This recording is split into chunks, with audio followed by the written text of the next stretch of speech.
intricate carvings depicting the village's storied past. Chifos sat outside, under the shade of a large leafy tree, his face weathered by years of wisdom and experience. Chifos, Mike began, bowing respectfully, "I need your help. There are things about my family's past that I need to understand. It's about the curse in my great-grandfather, Ogunlai." Chifos looked at Mike with a piercing gaze, as if assessing whether the young man was ready for the truth. After a long pause, he motioned for Mike to sit beside him. "The story of Ogunlai is not one that is often spoken of," Chifos started. "He was a revered leader in his time, but his actions had far-reaching consequences.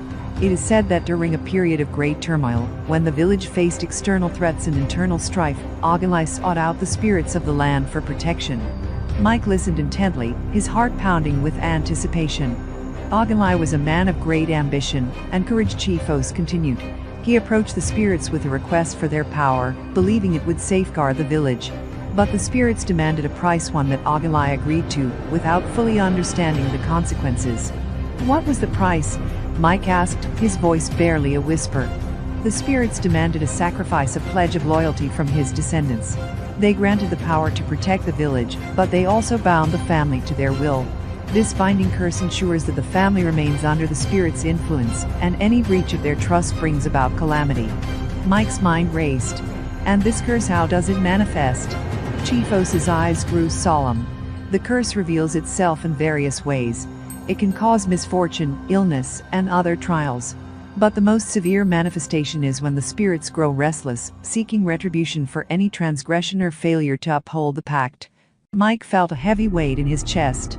The knowledge that his great-grandfather's actions had set this chain of events into motion was overwhelming. "Is there any way to break the curse or appease the spirits?" Chifos sighed deeply.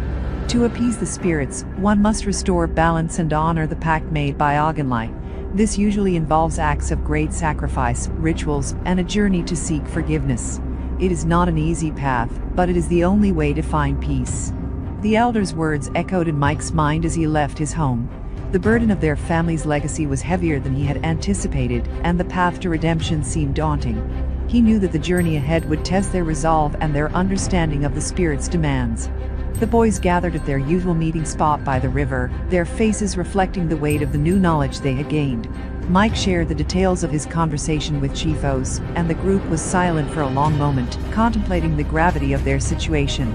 "So, we need to make things right with the spirits," Johnbull said finally, breaking the silence. "But how do we even begin to do that?"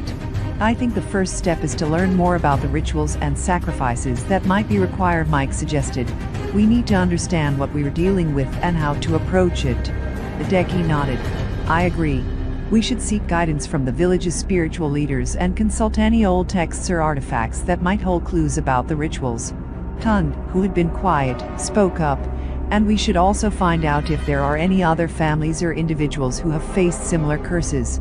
They might have valuable insights or advice." With a plan in place, the boys set out on their quest for redemption. They visited the village's spiritual leaders and spent hours poring over ancient texts and artifacts in the village's archives. They learned about various rituals, offerings, and sacrifices that could potentially appease the spirits and restore balance.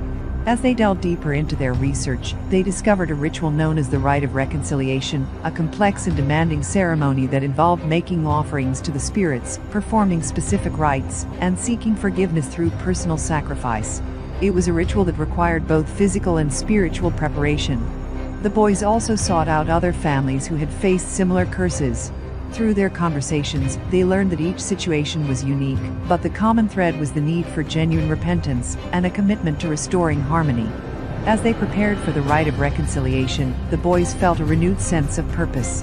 They knew that their journey was far from over, and that the challenges ahead would be formidable. But they were determined to honor their family's legacy and find a way to lift the curse that had plagued their lives. The path to redemption was uncertain, but they were ready to face whatever came their way. The spirits' demands were clear. They must restore balance, seek forgiveness, and prove their commitment to the pact made long ago. And with each step they took, they hoped to find the answers they needed to bring peace to their family and their village. The day of the Rite of Reconciliation arrived, and the village was abuzz with activity. The boys had spent weeks preparing for this moment, gathering the necessary items for the ritual, and learning the intricate steps involved. The ceremony was to take place at the edge of the sacred grove, where the ancient baobab tree stood as a sentinel to the spirits. As the sun set, casting a golden glow over the land, the boys assembled at the grove, their hearts heavy with anticipation. Mike led the group to the tree, where they had set up a ceremonial area. The offerings included fruits, grains, and sacred herbs, all carefully arranged according to the rituals they had learned. The air was thick with the scent of incense and the murmurs of prayer. The spiritual leaders of the village gathered around them, their faces solemn and focused. Iyor, standing beside Mike, offered words of encouragement and guidance. She had been a source of wisdom throughout their preparations, and her presence provided a sense of reassurance. As the ritual began, the boys followed the prescribed steps with reverence. They made offerings to the spirits, performing specific rites and reciting prayers of apology and restoration. Each step was performed with precision, as they sought to convey their genuine remorse and commitment to making things right. The climax of the ritual involved a personal sacrifice, a symbolic act of giving up something of great value. The boys chose to offer their most cherished possessions, items that represented their personal dreams and aspirations. It was a profound moment, one that tested their resolve and commitment to the task at hand. As they completed the ritual, a sudden stillness fell over the grove. The air seemed to vibrate with a sense of anticipation, and the boys held their breath, waiting for a sign from the spirits. The flickering flames of the ceremonial fire cast long shadows, and the grove was illuminated by a soft, ethereal light. Then, as if in response to their efforts, the ground trembled slightly, and a gentle breeze stirred the leaves of the baobab tree. The whispers of the spirits filled the air, carrying with them a sense of approval and acceptance. The boys exhaled in relief, their faces reflecting a mixture of exhaustion and hope. The ritual was complete, but the journey was far from over. They knew that the true test would be in the days and months to come, as they awaited the spirits' final judgment and the restoration of balance to their lives. As they left the grove, a sense of calm settled over them. They had taken the necessary steps to honor the pact and seek redemption. Now, all they could do was wait and see how their efforts would be received. In the days that followed, the village began to show signs of change. The tension and unease that had pervaded the air started to lift, and the boys felt a renewed sense of hope. The curse that had once seemed all-encompassing now appeared to be retreating, though they remained vigilant.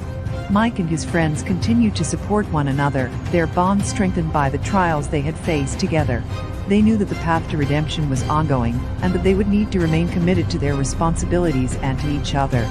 As the seasons changed, bringing new life and growth to the village, the boys looked to the future with optimism.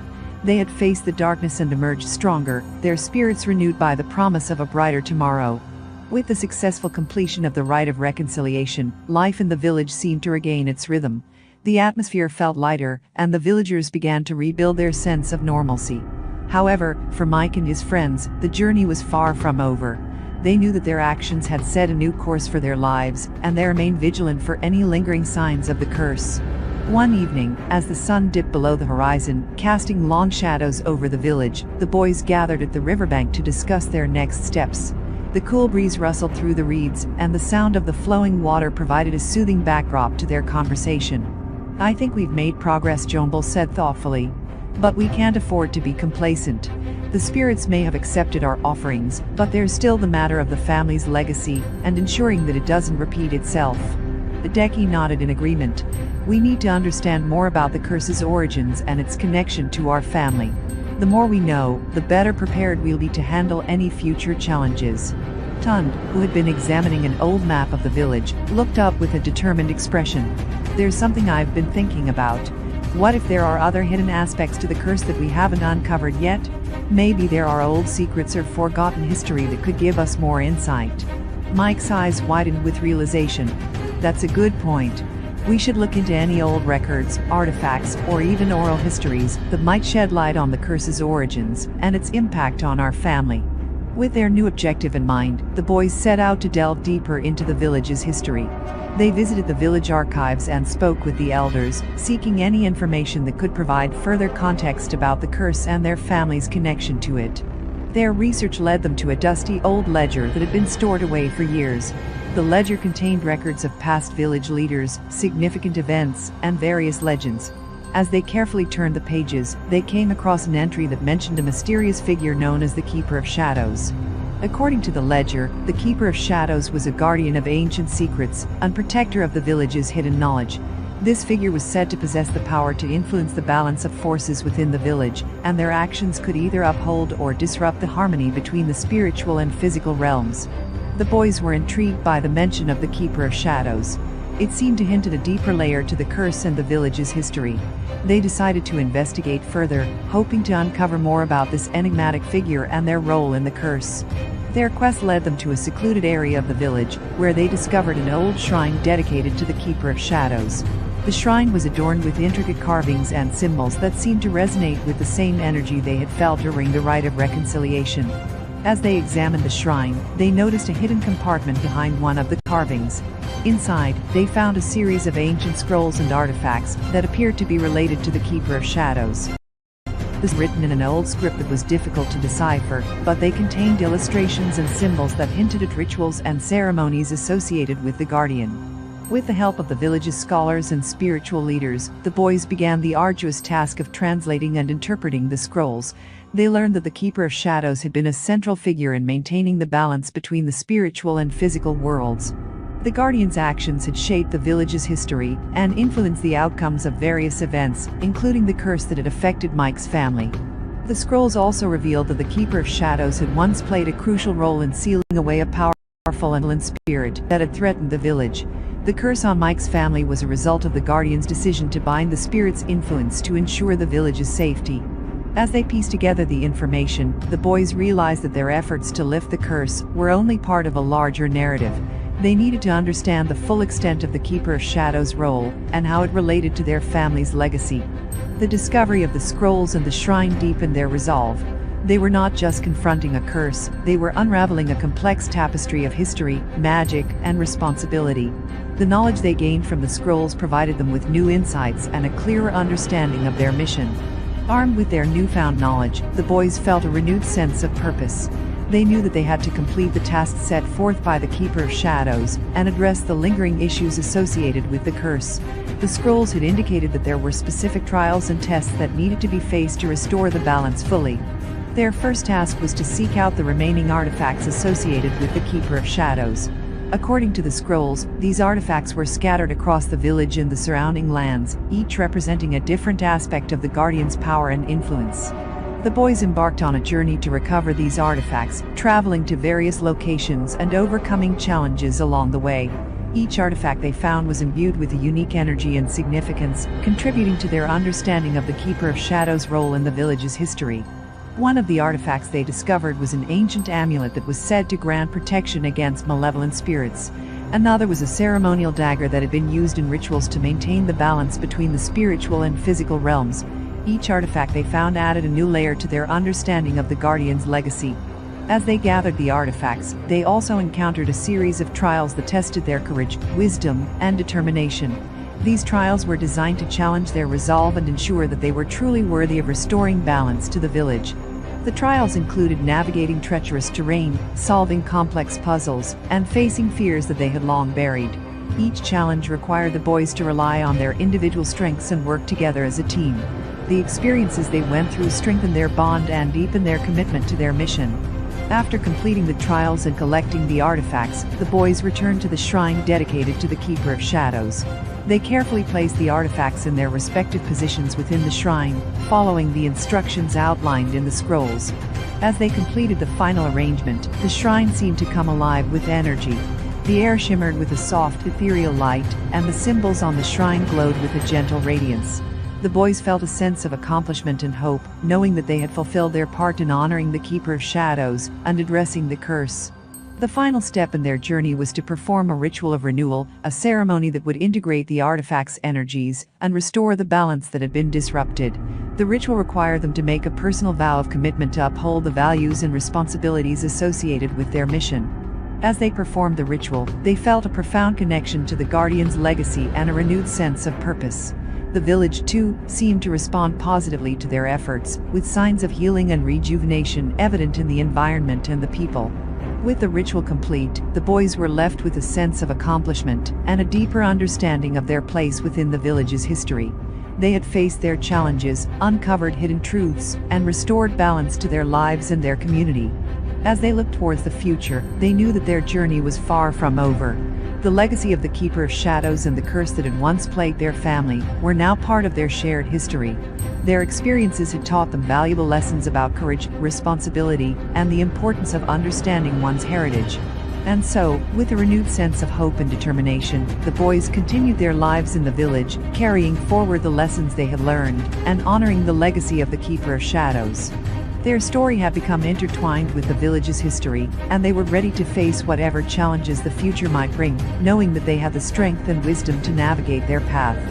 The village had begun to prosper again, thanks in large part to the efforts of Mike and his friends. The rites and rituals they had performed had brought a renewed sense of unity and purpose to the community. But the peace was fragile, and the boys knew that maintaining balance required vigilance. As they settled into their roles as guardians of the village's legacy, Mike, Johnbull, Edeki, and Tunde continued their explorations of ancient texts and oral histories. They were determined to ensure that the village's newfound harmony would be preserved for future generations.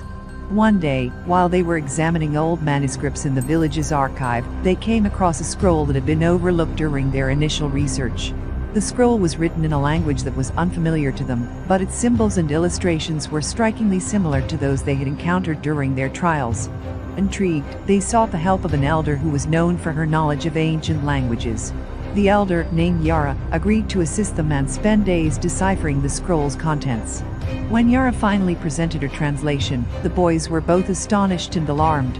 The scroll contained a prophecy about a future challenge that would test the village's strength and resilience. It spoke of a great convergence, a time when the boundaries between the spiritual and physical realms would blur, and dark forces would seek to exploit the imbalance. The prophecy detailed that the Great Convergence would be preceded by a series of ominous signs, including unusual weather patterns, strange occurrences, and disturbances in the spiritual realm. The village would need to be prepared for this event, and the prophecy emphasized the importance of unity and wisdom in facing the impending challenge. Understanding the gravity of the prophecy, the boys knew that they had to take proactive measures to prepare the village. They organized a series of community meetings to discuss the prophecy and its implications, ensuring that the villagers were informed and ready to respond to any signs of trouble. The village elders and spiritual leaders collaborated with the boys to develop a comprehensive plan to address the potential challenges. They established monitoring systems to track unusual occurrences and created contingency plans for various scenarios outlined in the prophecy. Meanwhile, Mike and his friends continued their research into ancient rituals and practices that could aid in countering the effects of the Great Convergence. They sought guidance from spiritual mentors and explored forgotten knowledge that might offer additional protection. As the days passed, the village experienced a series of minor disturbances that seemed to align with the signs mentioned in the prophecy. Unseasonal storms, unusual animal behavior, and strange dreams among the villagers all pointed to the approaching Great Convergence. The boys, along with the village's leaders, remained vigilant and took the necessary steps to address each disturbance as it arose. They conducted rituals, offered sacrifices, and reinforced the protective barriers that had been established during their earlier efforts. Despite their preparations, the sense of anticipation and uncertainty weighed heavily on them. The prophecy's foreboding tone made it clear that the true test of their resolve was yet to come. One night, as the village slept, a powerful storm swept through the area. The winds howled, and lightning illuminated the sky with a fierce intensity. The villagers awoke to find their homes and fields in disarray, and the spiritual disturbances intensified. The boys gathered at the shrine of the Keeper of Shadows, where they performed a ritual to calm the storm and restore balance. The ritual required them to draw upon the energies of the artifacts they had previously recovered, and to invoke the protection of the Keeper of Shadows. As they chanted the ancient incantations and offered their heartfelt prayers, the storm began to abate. The wind subsided, and the lightning grew less frequent. The ritual success brought a sense of relief, but the boys knew that this was only the beginning. In the days that followed, they continued to address the challenges that arose from the Great Convergence. Their efforts helped to mitigate the effects of the disturbances and maintain the village's stability. However, the sense of unease remained, as they knew that the truth of the Great Convergence was still unfolding. As they worked to navigate the uncertainties of the prophecy, the boys grew closer and more resilient. They learned to rely on each other's strengths and others with courage and determination. Their experiences true leadership required not only knowledge and skill, but also the ability to inspire and unite others in the face of adversity. The village, too, demonstrated remarkable strength and solidarity. The communal efforts to address the challenges and support one another created a sense of unity that helped to weather the trials brought by the Great Convergence. As the storm clouds of the Great Convergence began to clear, Mike and his friends reflected on their journey. They had faced numerous challenges, uncovered hidden truths, and played a crucial role in restoring balance to their village. Their experiences had deepened their understanding of their heritage and their responsibilities as guardians of the village's legacy. The boys knew that their journey was far from over. The prophecy had revealed that the Great Convergence was a pivotal moment in their village's history, and they would need to remain vigilant and prepared for whatever the future might bring. With renewed resolve and a sense of purpose, Mike, Johnbull, Edeki, and Tunde embraced their roles as stewards of their village's legacy. They were ready to face the challenges of the future with the wisdom and strength they had gained from their journey. The village, now stronger and more united than ever, looked forward to a future filled with hope and possibility. The lessons learned from the past and the vigilance of its guardians would ensure that the village continued to thrive even in the face of uncertainty. As the boys looked to the horizon, they knew that their story was part of a larger tapestry of history and tradition. They had played their part in shaping the future, and their legacy would be carried forward by the generations to come. The village's journey was a testament to the power of unity, resilience, and the enduring strength of its people. The village had recovered from the initial disturbances caused by the Great Convergence, but the prophecy had hinted at a pivotal moment yet to come: the celestial alignment. This rare astronomical event was said to bring both unprecedented opportunities and dire risks. It was a time when the cosmic forces would align in such a way that the veil between the spiritual and physical realms would be at its thinnest. Mike, Johnbull, Edeki, and Tunde knew they had to prepare for this event carefully. The prophecy indicated that the alignment could either bring great enlightenment or unleash chaos, depending on how the village responded. The boys decided to consult with the elders and spiritual leaders to gain further insights into the significance of the celestial alignment. Elder Yara, who had proven invaluable with her knowledge, gathered the boys and shared her understanding. She explained that the celestial alignment was a time when the stars and planets would be in perfect harmony, influencing the energies that govern the universe. This alignment had the potential to amplify spiritual powers, but it also meant that malevolent forces could exploit the weakened barriers between worlds. The boys and the villagers worked together to create a detailed plan for the celestial alignment. They needed to ensure that their spiritual defenses were strong, that they had rituals prepared to harness positive energies, and that they were ready to counter any negative forces that might seek to disrupt their harmony. Preparations included reinforcing the protective barriers around the village, performing rituals to honor the celestial beings, and creating a special ceremonial space where the community could gather for the alignment. The boys also made sure to educate the villagers about the importance of the event and how they could contribute to the village's safety and well-being. As the day of the celestial alignment approached, the atmosphere in the village was filled with both excitement and apprehension. The villagers were eager to participate in the ceremonies, but they were also aware of the potential dangers. The boys made sure that everyone understood their roles and responsibilities during the event. On the eve of the alignment, the boys and the villagers gathered in the ceremonial space. The sky was clear, and the stars began to shimmer with an otherworldly brilliance. The boys performed a series of rituals to open the spiritual gateways and invite positive energies into the village. They chanted ancient prayers, made offerings, and invoked the protection of the celestial beings. As the alignment reached its peak, a profound sense of peace and harmony enveloped the village. The spiritual barriers appeared to strengthen, and the positive energies seemed to flow freely. The villagers experienced a deep sense of connection to the cosmos and to each other. It was a moment of collective unity and enlightenment. However, as the night progressed, subtle disturbances began to manifest. Unusual shadows moved across the ceremonial space, and some villagers reported strange sensations and visions. The boys and the elders remained vigilant, prepared to address any negative forces that might seek to exploit the alignment. The disturbances grew more intense, and the boys realized that their preparations had been effective, but not entirely foolproof. They called upon their spiritual allies and used the knowledge they had gained from their previous experiences to counteract the malevolent forces. Mike, Johnbull, Edeki, and Tunde led a powerful ritual to dispel the negative energies and restore balance. The ceremony was demanding, requiring them to channel their collective strength and draw upon the artifacts they had recovered. Their efforts paid off as the disturbances gradually subsided and the sense of peace returned to the village. As dawn approached, the celestial alignment came to a close. The boys and the villagers gathered to reflect on the event and offer thanks for their successful navigation of the challenges. The experience had strengthened their resolve and deepened their understanding of their place in the cosmic order. In the days that followed, the village continued to thrive, having emerged from the celestial alignment with renewed strength and wisdom. The boys' leadership had proven crucial in guiding the community through this pivotal moment, and their efforts had reinforced the bonds between the villagers. The celestial alignment had also brought new opportunities for growth and exploration. The village's connection to the spiritual realm had been strengthened, and the boys were eager to continue their journey of discovery and learning.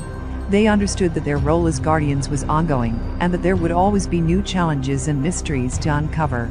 As they looked to the future, Mike, Johnbull, Edeki, and Tunde knew that their journey was far from over. The celestial alignment had been a testament to their growth and resilience, and it had opened doors to new possibilities. They were prepared to face whatever came next with the wisdom they had gained and the unity they had cultivated. The village's legacy was now a tapestry of strength, courage, and harmony, woven through the experiences of its guardians and the collective spirit of its people. The boys were proud of their accomplishments, but remained ever mindful of their responsibility to protect and nurture the village's heritage. With a sense of purpose and anticipation, they embraced the challenges that lay ahead, knowing that their journey was part of a greater cosmic story. The village stood as a beacon of hope and resilience, ready to face the future with the enduring strength of its guardians. The peace and unity that followed the celestial alignment gave the village a sense of calm and prosperity, but this tranquility was soon tested by a series of strange occurrences. Rumors of eerie whispers and shadowy figures began to spread among the villagers. The once serene nights were now filled with unsettling sounds and unexplained phenomena. Mike, Johnbull, Edeki, and Tunde, having experienced the strange forces of their village before, were quick to take action. They gathered to discuss the new disturbances and to determine the source of these unsettling events. Their previous encounters with supernatural forces had given them some insight, but this situation was different, more elusive and enigmatic. Elder Yara called upon the boys for counsel.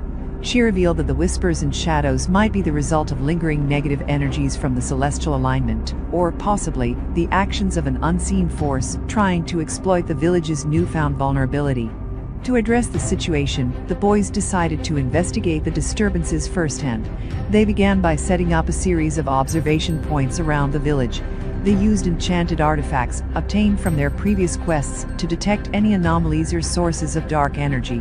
One evening, as they were monitoring the village from their observation posts, they noticed a pattern. The whispers and shadows seemed to be concentrated around the old, abandoned part of the village, where ancient ruins lay hidden beneath overgrown foliage. The boys felt a chill as they approached this area, sensing that something significant was concealed there. The abandoned ruins had long been avoided by the villagers due to old legends of malevolent spirits and cursed relics. However, the boys knew they had to confront the source of the disturbances, no matter how daunting it might seem. Armed with their artifacts and accompanied by Elder Yara, the boys ventured into the ruins. The air was thick with a sense of foreboding as they navigated through the crumbling structures and hidden chambers. They could hear the whispers growing louder, echoing off the ancient walls. In one of the hidden chambers, they discovered a set of old dusty scrolls and artifacts that had been left behind. As they examined the scrolls, they realized that they were dealing with remnants of an ancient cult that had once tried to harness dark energies to gain power. The cult's rituals and artifacts had been buried and forgotten, but the recent celestial events had somehow stirred these energies back to life. The boys took great care to study the scrolls and decipher the rituals described within. They learned that the whispers and shadows were manifestations of the cult's residual magic, seeking to reclaim their lost influence. The artifacts they had discovered were connected to the ancient cult's practices, and they could potentially be used to either strengthen or dispel the lingering dark forces. Determined to put an end to the disturbances, the boys devised a plan to neutralize the ancient magic.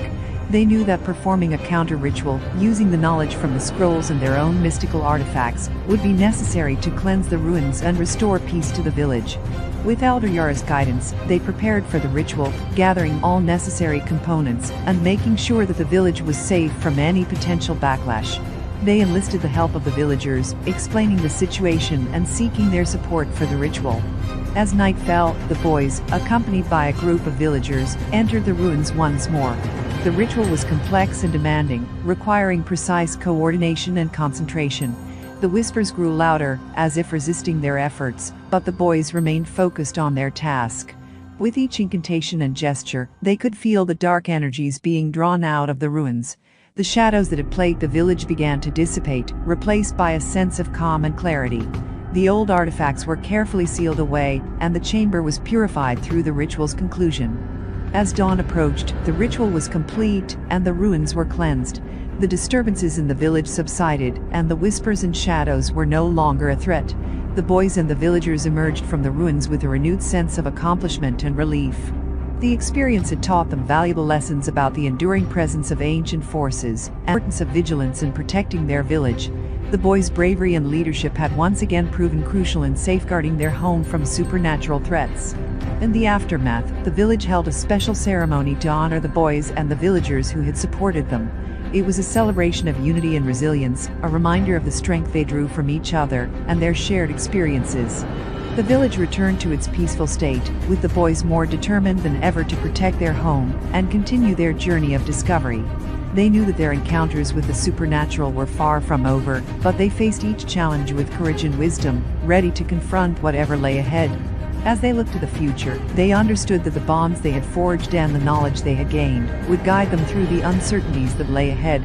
The village stood as a beacon of hope, its guardians ever watchful and prepared for the mysteries and adventures that awaited them. In the weeks following the cleansing of the ruins, the village returned to its normal rhythm. Life resumed with a newfound appreciation for the peace and harmony they had restored. However, an old legend began to surface among the villagers, reigniting curiosity and unease. It spoke of sacred relics hidden deep within the village's surrounding forests, relics said to hold immense power and wisdom from ancient times. Mike, Johnbull, Edeki, and Tunde were intrigued by these legends. They felt a deep sense of responsibility and curiosity, driven by their recent experiences with ancient forces. They decided to embark on a quest to locate these sacred relics, hoping to uncover their secrets and ensure they were safeguarded from any potential misuse. Elder Iyor shared what she knew about the relics. According to the legend, the relics were gifts from the gods, bestowed upon the ancestors of the village to protect and guide them. Each relic was said to possess unique properties, such as enhancing the bearer's abilities or granting them profound insights. Over time, the relics had been lost or hidden, and their exact locations had faded into obscurity. The boys set out on their quest armed with knowledge from the old scrolls, mystical artifacts, and a map that Elder Iyor had pieced together from ancient records. The map indicated several locations within the dense and often treacherous forest surrounding the village. Their journey began at the edge of the forest, where the trees stood tall and thick, casting long shadows that seemed to whisper secrets. The boys navigated through the forest, following the map and their instincts. They encountered various challenges, from navigating through dense undergrowth to crossing fast-flowing rivers and avoiding natural hazards. At each location indicated on the map, they found clues and riddles that had to be deciphered to locate the relics. These clues were inscribed on ancient stones, hidden within sacred groves, or concealed in natural formations. The boys used their knowledge and artifacts to solve the puzzles, revealing the path to each relic. The first relic they discovered was a golden amulet, buried beneath the roots of an ancient tree. This amulet was said to enhance the wearer's strength and courage. Upon finding it, they could feel its power resonating with their own energies, providing a sense of confidence and determination. The second relic was a crystal orb hidden within a waterfall's cavern. The orb was believed to grant visions and insights into hidden truths. As they held the orb, it emitted a soft glow, revealing images of past events and potential future occurrences. The orb's visions provided valuable guidance for their journey.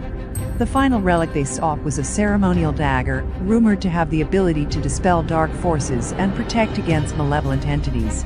The dagger was concealed within a sacred shrine deep in the forest, protected by a series of magical barriers. The boys used their wits and artifacts to bypass the barriers and retrieve the dagger. With all three relics in their possession, the boys returned to the village. Elder Iyor examined each relic and confirmed their authenticity and significance. The amulet, orb, and dagger were placed in a special ceremonial chamber within the village, where they would be protected and honored. The discovery of the relics was celebrated with a grand festival. The village came together to honor the boys' bravery and their successful quest. The festival included traditional dances, songs, and feasts, celebrating the return of the sacred relics and the unity of the village. As part of the celebration, the boys were recognized as guardians of the relics. They vowed to use their newfound knowledge and the power of the relics to protect their village and to uphold the values and traditions passed down through generations. The relics, now safely stored and honored, became symbols of the village's resilience and connection to their ancestors. The boys continued their role as protectors and leaders, drawing strength and wisdom from their experiences and the sacred relics they had recovered.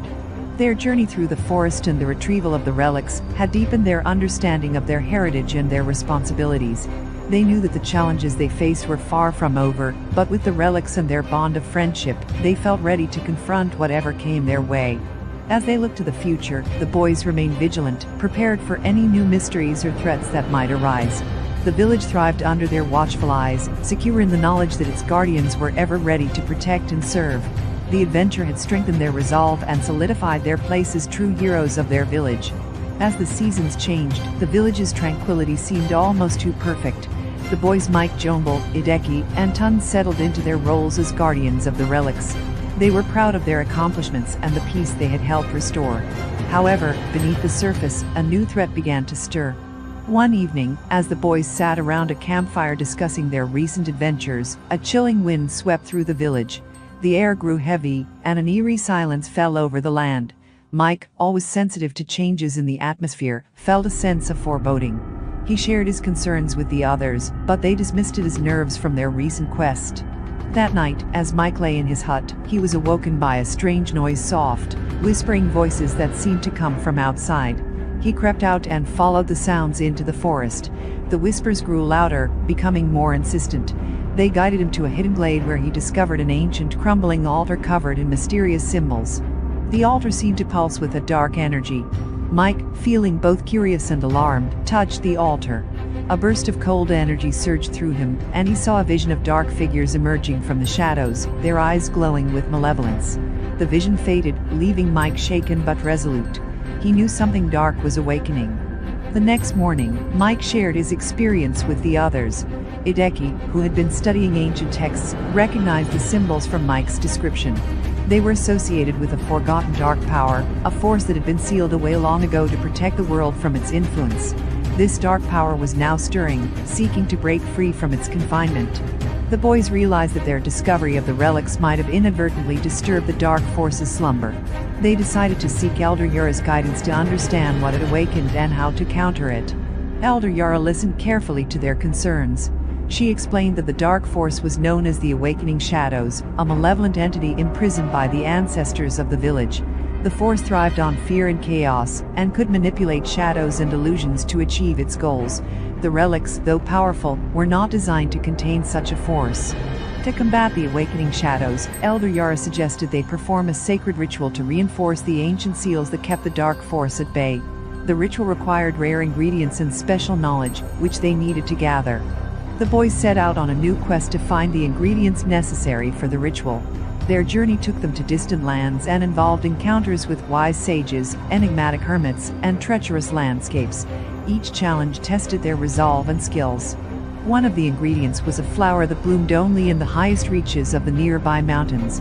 The journey to attain it was arduous, requiring them to navigate through rocky terrain and severe weather. Tunde's agility and endurance proved invaluable as he led them through the treacherous paths. Another ingredient was a rare mineral found in the depths of an ancient cave guarded by mythical creatures. Johnbull's knowledge of ancient lore and his bravery helped them confront and negotiate with the cave's guardians, allowing them to retrieve the mineral. The final ingredient was a vial of pure moonlight, which could only be collected during a rare celestial alignment. Edeki's understanding of celestial phenomena and his ability to predict the timing of the alignment ensured they were in the right place at the right time to capture the moonlight. With all the ingredients secured, the boys returned to the village. The ritual was performed with great reverence and precision. The villagers, guided by Elder Yura, participated in the ceremony to strengthen the seals and drive back the Awakening Shadows. The atmosphere was tense, but the collective effort and the power of the relics created a protective barrier around the village. The ritual was successful in reinforcing the seals, pushing the dark force back into its confinement. However, Elder Yura warned that the shadows were not entirely defeated. They would remain a lingering threat, and the village must remain vigilant. The boys, now more experienced and aware of the dangers that lurked in the shadows, took their roles as guardians seriously. They continued to protect their village, knowing that the balance between light and darkness was fragile, and that they had a responsibility to safeguard their home from any threats. As they resumed their daily lives, the boys reflected on their journey and the lessons they had learned. Their bond grew stronger, and they were united by their shared experiences and the challenges they had overcome. The village thrived under their watchful eyes, and the legacy of their bravery and wisdom continued to inspire future generations. The awakening shadows had been pushed back, but the vigilance of the Guardians remained essential. The boys knew that their adventures were far from over, and they were ready to face whatever came their way with courage and determination. Months had passed since the ritual to contain the awakening shadows, and life in the village had returned to its peaceful rhythm. The boys Mike, Johnbull, Edeki, and Tunde felt a sense of accomplishment, but they remained watchful. Their recent experiences had taught them that tranquility could be deceptive, and the shadows of danger were never far away. One morning, a peculiar event occurred. A strange mist rolled into the village, cloaking everything in a dense fog. The villagers were unsettled as the mist seemed to carry an eerie stillness, and even the usual sounds of the forest were muffled. The boys, sensing that something was amiss, decided to investigate. As they ventured into the fog, their senses were heightened. The mist seemed to play tricks on their eyes, making familiar landmarks appear distorted. They could hear faint whispers, but when they tried to pinpoint the source, the whispers would vanish. It felt as though the mist was alive, weaving a web of illusions around them. After some time, the mist began to clear, revealing a figure standing at the edge of the forest. The figure was cloaked in a dark robe, and its face was hidden beneath a hood. The boys approached cautiously, sensing a powerful presence. The figure turned to face them, and as the hood was lowered, they saw a face that seemed both ancient and youthful.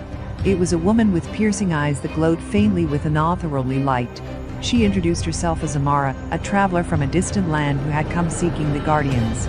Amara explained that she was a seeker of knowledge, and had been guided by visions to find the relics and the boys who had protected them.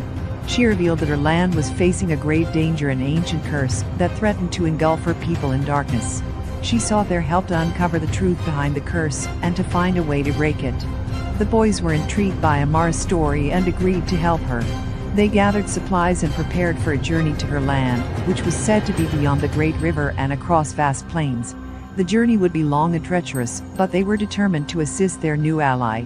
As they set out, Amara shared more about the curse.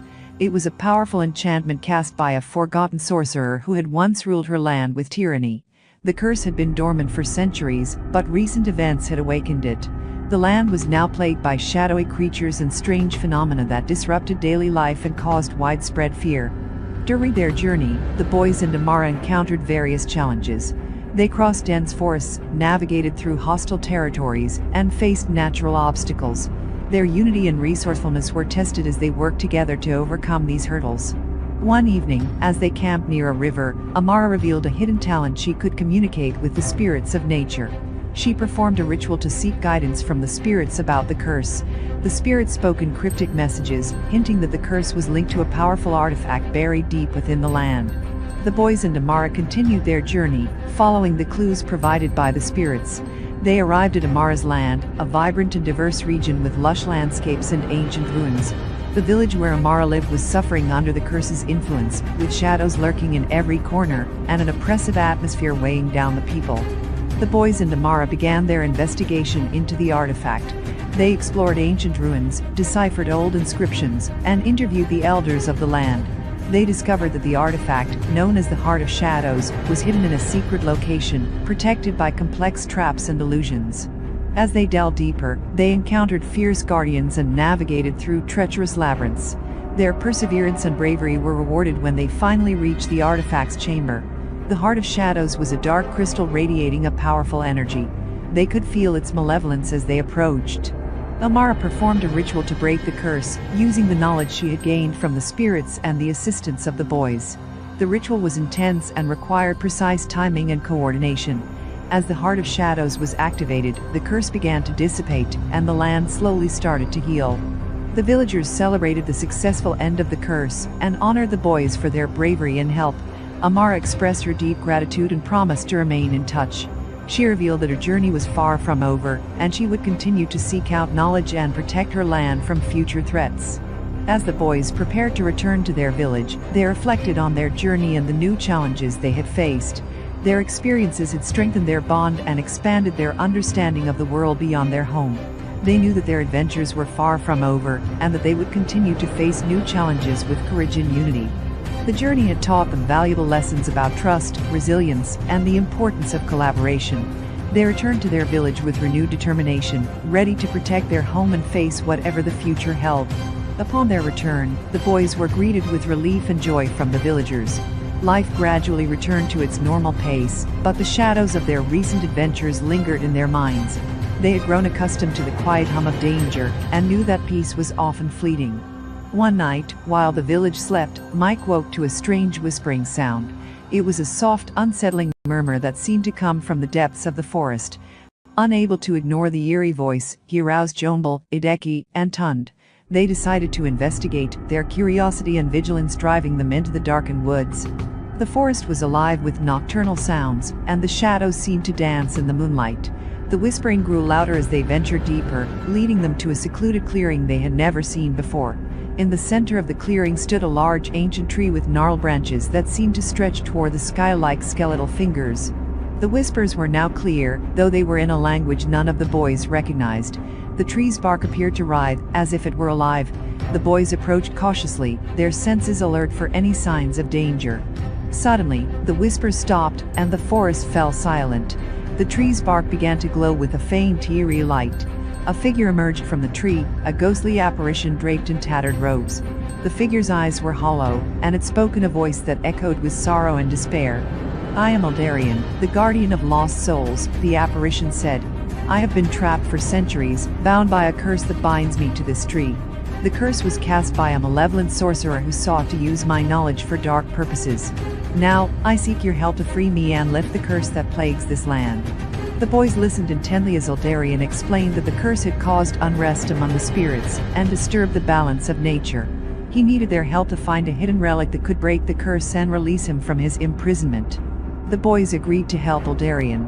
He provided them with a map and clues about the relic's location, which was said to be hidden in a forgotten temple deep within the forest. The journey would be perilous, but they were determined to see it through. As they set out to find the relic, the boys encountered various obstacles. They faced treacherous terrain, navigated through illusions, and battled shadowy creatures that seemed to guard the path. Their teamwork and resourcefulness were tested as they worked together to overcome these challenges. After a grueling journey, they finally reached the forgotten temple. It was a grand structure, overgrown with vines and shrouded in an aura of mystery. The temple's entrance was guarded by intricate puzzles and traps designed to deter intruders. The boys carefully deciphered the puzzles, avoiding traps and unlocking the path to the inner sanctum. In the heart of the temple, they discovered the relic, a radiant crystal encased in a golden pedestal. The crystal emanated a powerful energy, and the boys could sense its significance. As they retrieved the crystal, Eldarian's voice resonated through the forest, guiding them on how to use it to lift the curse. They performed a ritual, combining their strength and focus to channel the crystal's energy and dispel the dark magic that had bound Eldarian. The curse was lifted, and Eldarian's spirit was freed. The apparition thanked the boys for their bravery and promised to aid them in any future endeavors. He revealed that his knowledge could be a valuable asset in their quest to protect their land and uncover hidden truths. With their mission accomplished, the boys returned to their village, where the forest and its spirits seemed to be at peace once more.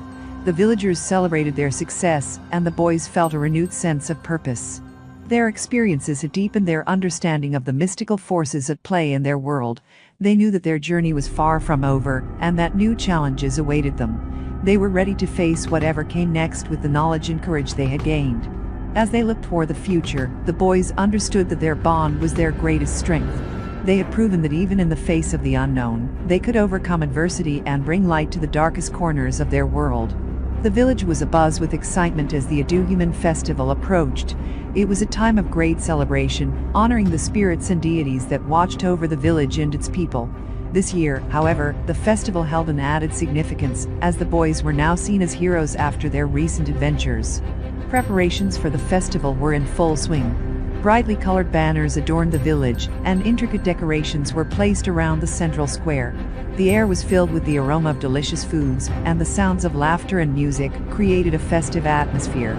Mike, Johnbull, Edeki, and Tunde were honored guests at the festival. The villagers had prepared a special place for them near the main stage, where they would be recognized for their bravery. Each boy wore a traditional outfit adorned with beads and symbols, making them look like the heroes they were. As the festival began, the villagers performed traditional dances and rituals to honor the gods and spirits. The boys watched in awe as dancers moved gracefully, their movements telling stories of ancient legends.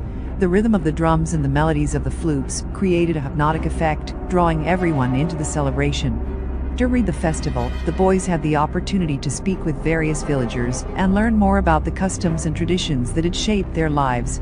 They met elders who shared stories of past heroes and events that had shaped the village's history.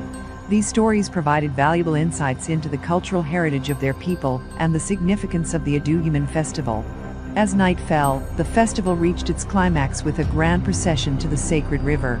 The river was believed to be the dwelling place of powerful spirits, and the villagers carried offerings to honor them. The boys joined the procession, carrying symbols of their own adventures and the relic they had recovered. When they arrived at the riverbank, the villagers performed a ceremonial dance, invoking the spirits to bless the land with prosperity and protection. The boys felt a deep connection to the rituals, understanding the importance of their role in preserving the balance between the spiritual and physical realms. After the ceremony, the boys were invited to a private meeting with the village's chief priestess, who had been observing their actions with great interest.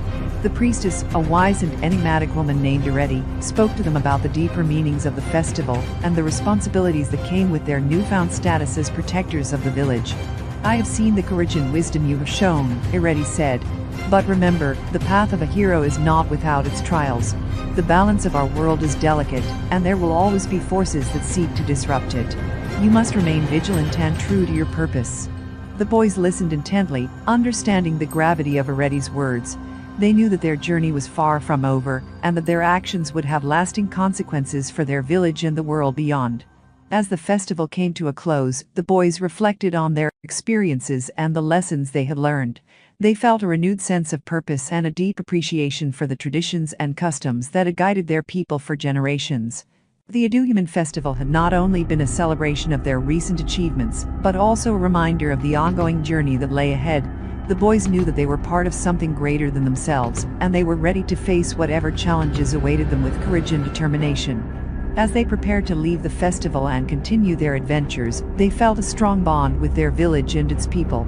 They knew that their future was uncertain, but they were confident that together, they could overcome any obstacle and protect the land they loved. With the Aduyaman festival behind them, Mike, Johnbull, Edeki, and Tunde resumed their normal routines, but a lingering sense of unease settled over the village. The celebrations had been joyous, but the boys couldn't shake the feeling that something dark was brewing just beneath the surface. One evening, while walking near the edge of the village, Edeki stumbled upon a hidden path leading into the dense forest. Curiosity got the better of him, and he called his friends to investigate. The path was overgrown, suggesting it hadn't been used in a long time. They decided to follow it, hoping to uncover something that might explain the feeling of foreboding that had been troubling them.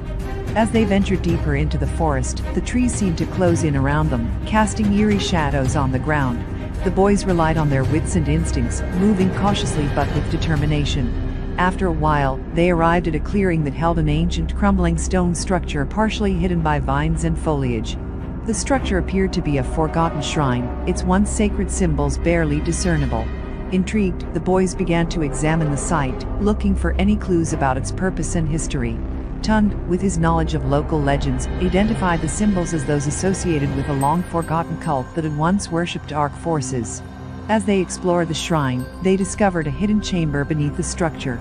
Inside, they found old scrolls and artifacts that hinted at dark rituals and forbidden practices. Among the artifacts was a strange ornate amulet that seemed to pulsate with a faint eerie glow. Realizing the significance of their discovery, the boys decided to take the amulet and the scrolls back to the village for further examination.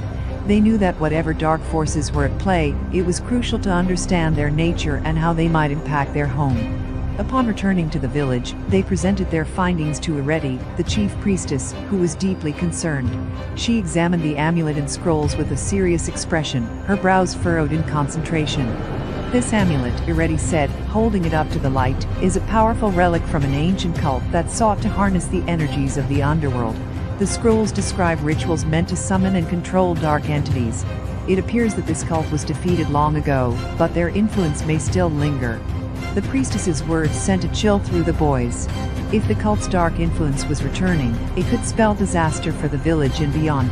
Edeki explained that the amulet and scrolls could potentially be used to awaken or strengthen malevolent forces, if not properly contained.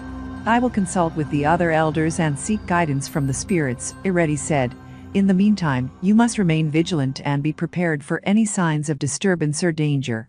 The boys agreed to stay alert and continue their duties as protectors of the village. They knew that their recent discoveries were just the beginning of a much larger challenge. As they left Edeki's hut, they felt a renewed sense of purpose and resolve. They were determined to uncover the full extent of the threat and to safeguard their home from any harm. The days that followed were tense, with the village on high alert. The boys and the villagers watched for any unusual occurrences or signs of dark magic. Despite their efforts, a feeling of unease remained, as if the shadows themselves were watching and waiting. As the boys prepared for whatever might come next, they knew that their bond and bravery would be tested in ways they had never imagined. They were ready to face the unknown, whatever dangers might lurk in the darkness, and to protect their village from the hidden threat that had resurfaced. The village remained on edge as the days grew shorter and the nights colder. Rumors of strange occurrences spread among the villagers, unexplained noises, flickering lights, and even the occasional sighting of shadowy figures near the outskirts of the village. It was clear that something unsettling was at play, and the boys couldn't shake the feeling that their recent discovery had triggered something sinister. One evening, as the sun dipped below the horizon and the village settled into its nightly routines, Mike, Johnbull, Edeki, and Tunde gathered in their usual meeting spot by the river. They spoke in hushed tones, their faces illuminated by the flickering light of a small campfire. I think we need to investigate these disturbances ourselves, Mike suggested, his voice resolute. We have to find out what's causing them before things get any worse. Johnbull nodded in agreement. We should start by checking the areas where the sightings and noises have been reported. Maybe we'll find something that can help us understand what's happening. The boys decided to split up and cover more ground. Each took a different route around the village, carefully observing their surroundings and keeping their senses alert for any signs of unusual activity. As Mike made his way through a particularly dense part of the forest, he noticed something peculiar. Faint, shimmering lights flickering among the trees. The lights seemed to move and shift, almost as if they were beckoning him forward. Intrigued, he followed the lights, his heart racing with both excitement and apprehension. The lights led Mike to a secluded glade where an ancient, gnarled tree stood in the center. Its twisted branches seemed to reach out like skeletal fingers, and its roots wove into the ground like dark, serpentine veins. Beneath the tree, Mike found an inscription carved into a large stone slab. The inscription was in an archaic script that he could barely decipher, but it seemed to speak of a binding ritual and the awakening of the shadows. As Mike examined the stone slab, he felt a sudden, icy breeze that seemed to whisper in his ear. The whispers were unintelligible, but their tone was menacing and unsettling. Mike shivered, realizing that whatever dark forces had been awakened were not just dormant, they were actively seeking something. Meanwhile, Johnbull and Edeki had also encountered unusual phenomena. Johnbull found himself in a small clearing where the air felt heavy and oppressive. He noticed that the plants around him were wilting and turning a sickly shade of gray, as if life was being drained from them. Edeki, on the other hand, stumbled upon a series of strange symbols etched into the ground near the village edge.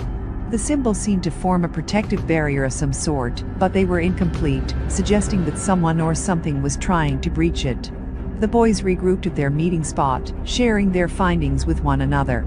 The evidence pointed to a deliberate attempt to manipulate the energies of the village and its surroundings.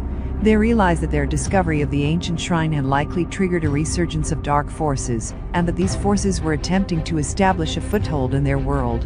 We need to warn the village and prepare for any potential attack, Tunde said, his voice filled with urgency. But we also need to find out how to complete the protective barrier and ensure that the dark forces are contained. The boys agreed that their next steps would involve seeking further guidance from Edeki and the elders. They needed to understand the nature of the binding ritual mentioned in the inscription and find a way to fortify the village's defenses against the encroaching darkness. As they made their way back to the village, the whispers of the shadows seemed to follow them, an eerie reminder of the challenges they faced. The boys knew that their courage and resolve would be tested in the days to come. They were prepared to confront the dark forces threatening their home and to protect their village from the malevolent energies that sought to disrupt their peace. With their newfound knowledge and determination, the boys set out on their next quest to uncover the secrets of the ancient ritual and to strengthen the village's defenses against the whispering shadows that loomed ever closer. The following day, Edeki and Tunde approached the village elders with a sense of urgency.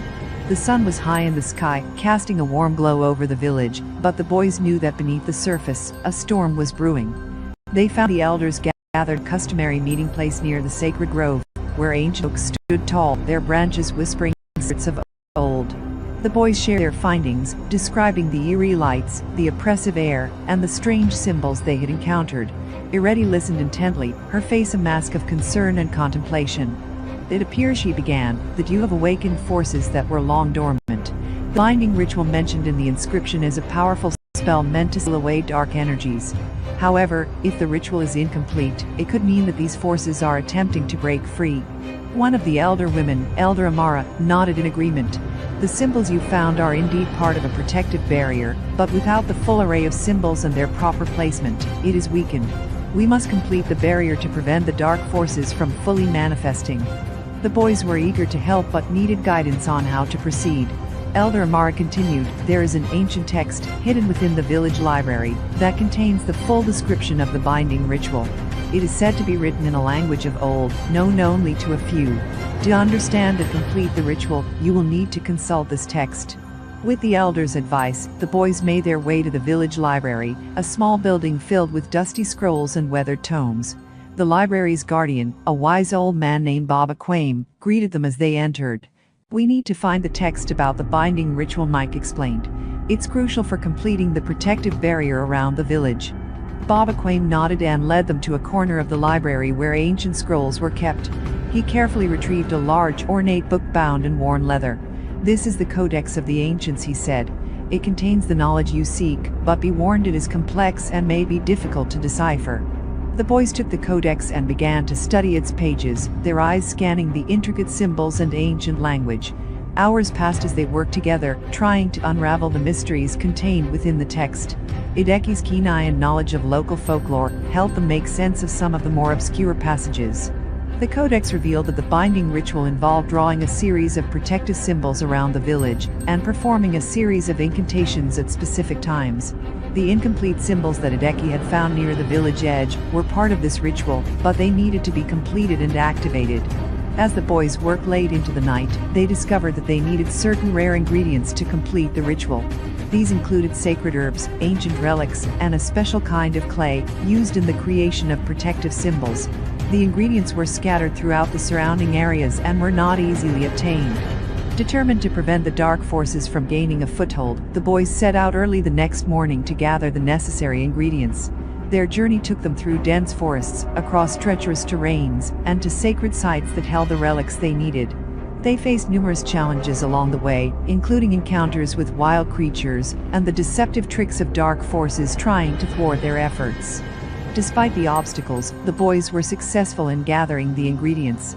They returned to the village exhausted, but with a renewed sense of purpose.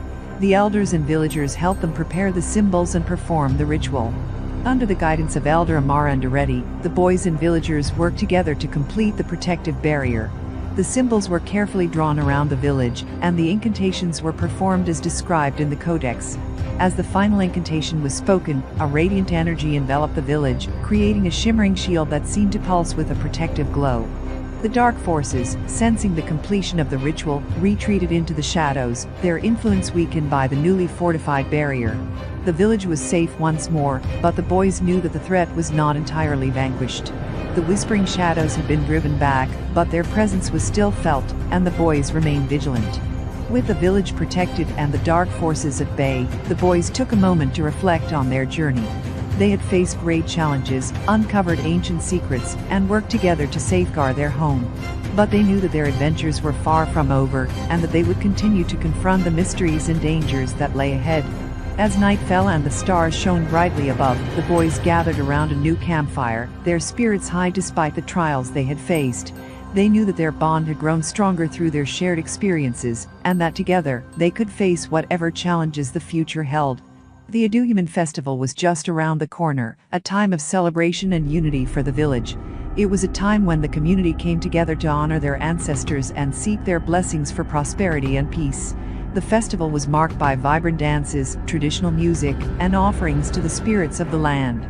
Mike, Johnbull, Edeki, and Tunde were excited to participate, but their minds were still occupied with the recent events and the dark forces that had threatened their village.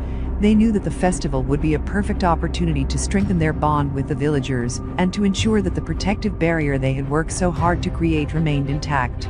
As the festival preparations began, the village transformed into a kaleidoscope of colors. Brightly colored banners were hung between the trees, and the aroma of delicious traditional dishes filled the air. The villagers were busy preparing for the festivities, and there was a palpable sense of anticipation and joy. The boys joined in the preparations, helping to set up the festival grounds and assisting with the cooking. They also took part in the various traditional rituals, including the creation of the festival ceremonial altar, where offerings would be made to the ancestors. On the day of the festival, the village was bustling with activity. The boys donned traditional attire and joined the villagers in the grand procession that wound through the village. The rhythmic beat of drums and the melodious sound of flutes filled the air as the procession made its way to the sacred grove where the main ceremonies would take place. The sacred grove was adorned with colorful decorations and lit by torches that flickered in the evening breeze. At the center of the grove stood the ceremonial altar, surrounded by offerings of fruits, grains, and sacred herbs. The villagers gathered around the altar, their faces illuminated by the soft glow of the firelight. Elder Mara and Edeki led the ceremonies, their voices rising in harmonious chants that echoed through the grove. The boys watched in awe as the rituals unfolded, each movement and gesture steeped in tradition and reverence. As the night deepened, the festival reached its peak with the traditional dance of the spirits. The villagers danced in a circle around the altar, their movements fluid and graceful. The boys joined in, their steps matching the rhythm of the drums, and they felt a deep connection to the community and the land. During the festivities, Mike noticed a mysterious figure standing at the edge of the grove. The figure was cloaked in dark robes and seemed to be observing the celebration from a distance. Mike's instincts told him that this figure might be connected to the dark forces they had encountered.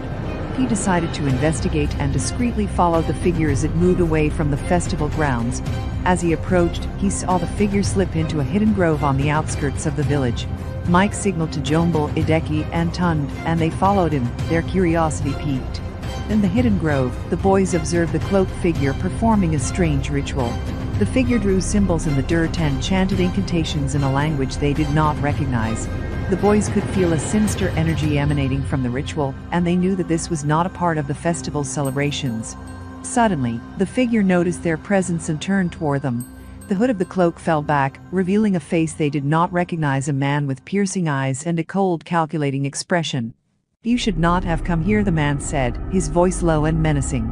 "This is not a place for the likes of you." Mike and his friend stood their ground, determined not to let the man intimidate them. "We're not afraid of you," Mike replied. "We know what you're up to, and we won't let you disrupt the festival." The man's expression darkened, and he raised his hand, summoning a dark energy that crackled in the air. The boys braced themselves for a confrontation, but before the man could act, a bright light illuminated the grove. Elder Mara and Edeki appeared, their presence commanding and authoritative. They chanted in unison, their voices resonating with power. The dark energy around the man dissipated, and he was forced to retreat into the shadows. "You are no longer welcome here," Elder Mara declared. "The protective barrier we have established will not allow your malevolent influence to harm this village." With a final glare, the man vanished into the night, leaving the boys and the elders in the grove. The boys were relieved, but knew that this encounter was a sign that the threat was not yet over.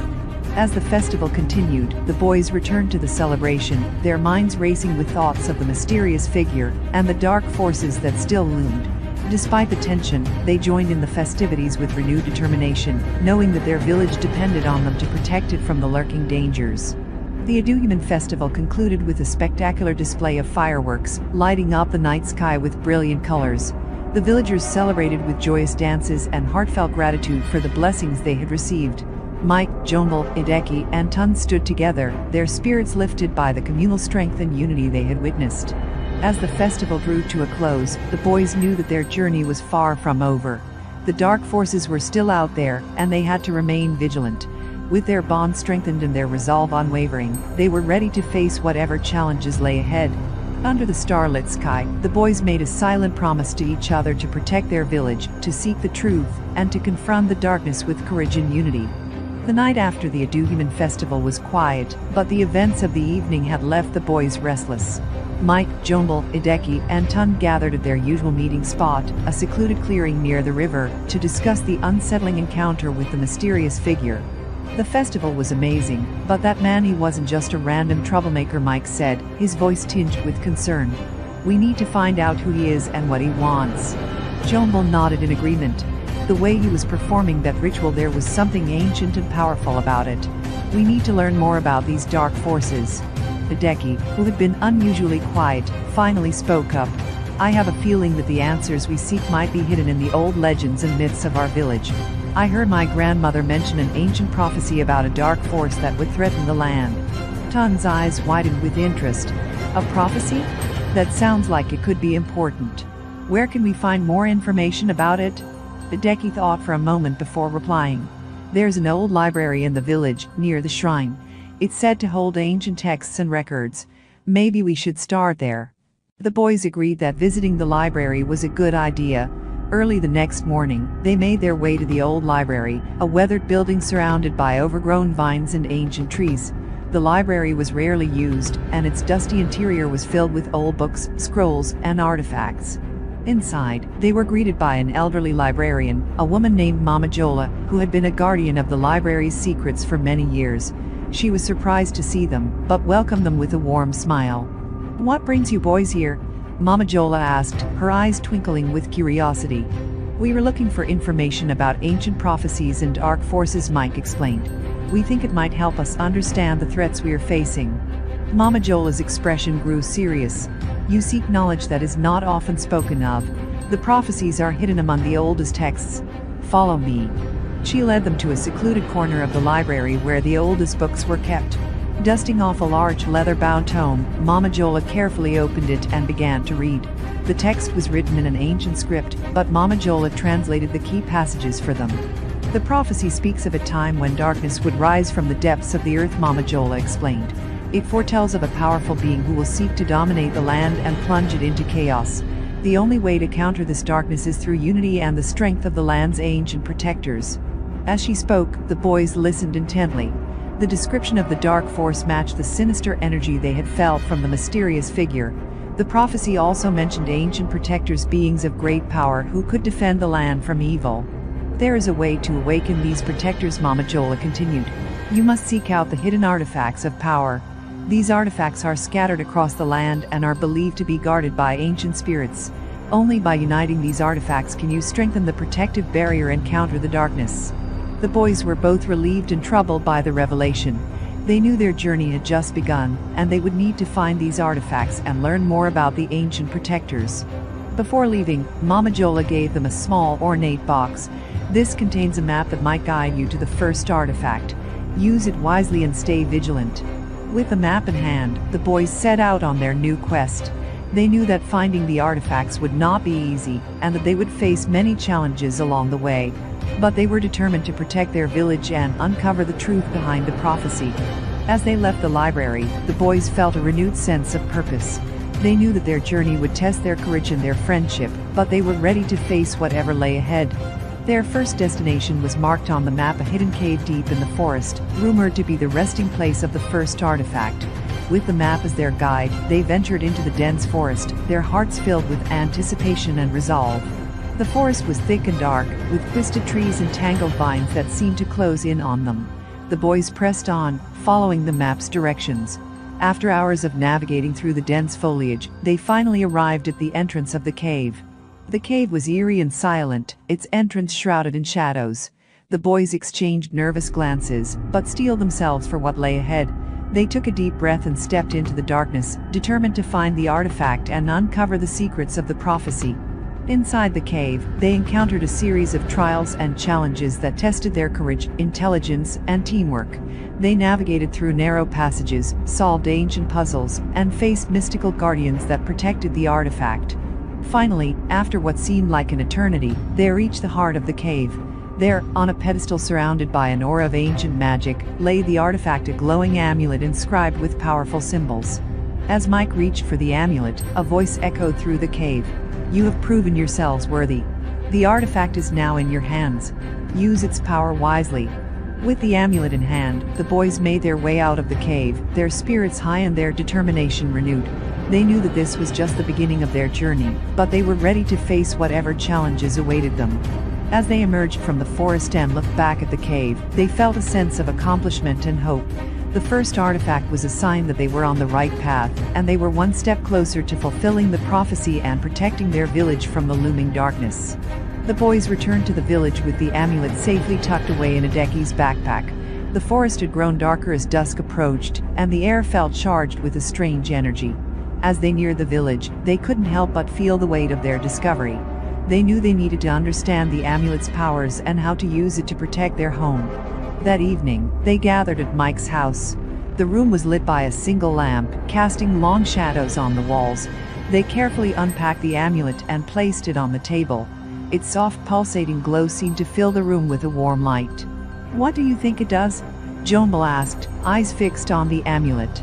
Edeki, who had taken an interest in the old texts at the library, pulled out the map Mama Jola had given them. According to the legend, this amulet is one of the artifacts that can awaken the ancient protectors. It's supposed to hold great power, but we need to know more about how to harness it. Tunde, who had been examining the amulet closely, noticed a set of inscriptions along its edge. These symbols look familiar. They might be related to the old spells and rituals. Mama Jola had mentioned that the artifacts were guarded by ancient spirits, and the boys wondered if the amulet itself might have a guardian.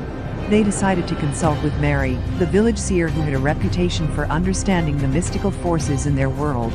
The next day, they visited Mary's home, a small hut adorned with charms and symbols. Mary greeted them with a knowing smile. "You have something important with you, I see."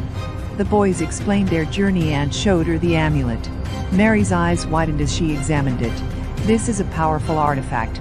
It holds the essence of the land's protective magic. It must be activated by a special ritual to unlock its full potential."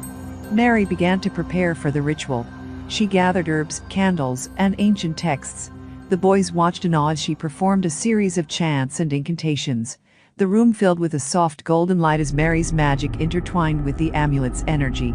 When the ritual was complete, Mary handed the amulet back to Mike. "It is now activated. You must use it with great care.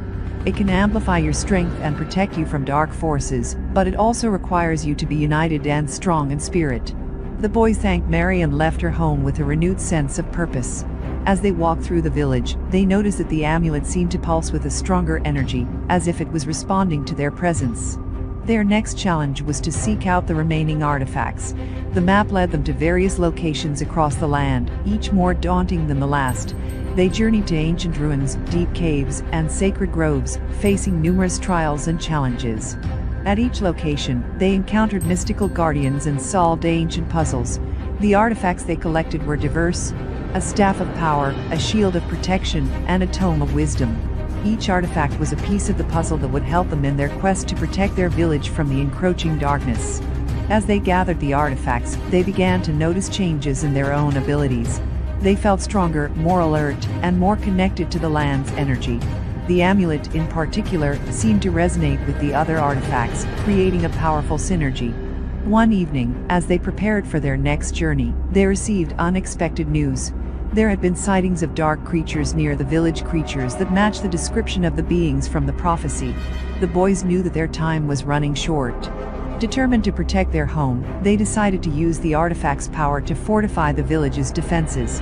They worked together to create protective wards and barriers around the village, using the artifact's combined magic. The villagers watched in awe as the boys performed their ritual. The air crackled with energy, and a shimmering shield of light enveloped the village. The boys felt a deep sense of accomplishment, knowing that they had done everything they could to safeguard their home. As the days went by, the boys continued to train and prepare for the inevitable confrontation with the dark forces. They practiced their skills, honed their teamwork, and studied the ancient texts to better understand their enemies. One night, while they were gathered around the fire, Edeki spoke up. "We've come a long way, but we still don't know everything about the dark forces or how to defeat them completely." Mike nodded in agreement. "We need to stay vigilant and keep learning. The prophecy mentioned ancient protectors. Maybe they hold the key to fully understanding and overcoming the darkness." Johnbull added, "We've proven ourselves worthy so far. We can't give up now. We have to be ready for whatever comes next." The boys' determination was unwavering. They knew that their journey was far from over, but they were ready to face the challenges ahead.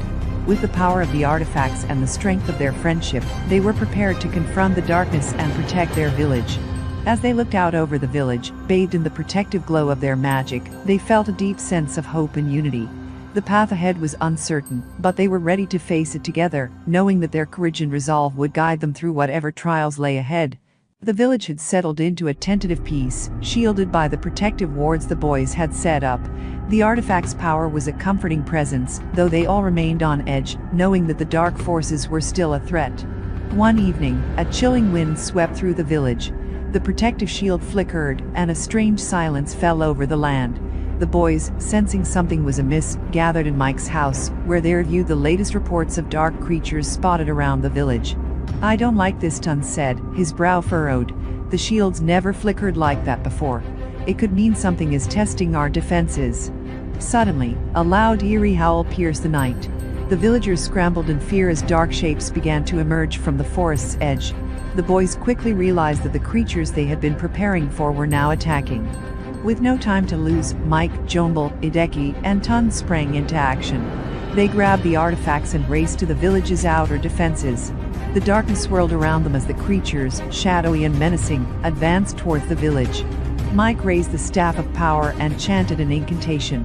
A wave of energy surged from the staff, creating a barrier of light that pushed back the advancing creatures.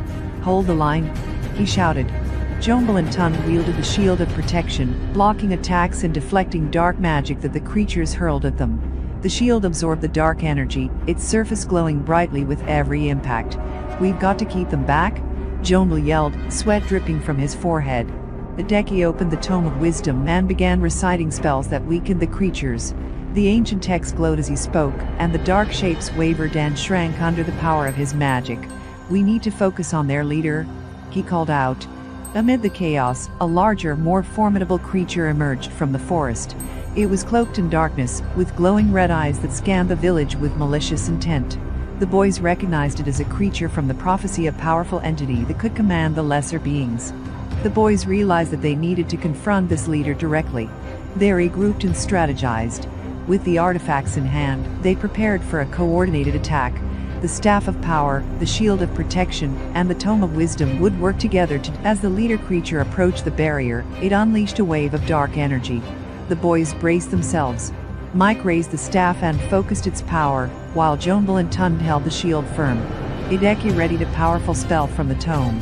The moment of truth arrived. The boys channeled all their energy into a single concentrated strike. Mike's staff unleashed a beam of light, Johnbull's shield absorbed and redirected the dark energy, and Edeki's spell amplified the attack. The combined force created a brilliant explosion of light that engulfed the leader creature. When the light faded, the leader creature was gone, along with many of its minions. The village was saved, but the battle had taken its toll.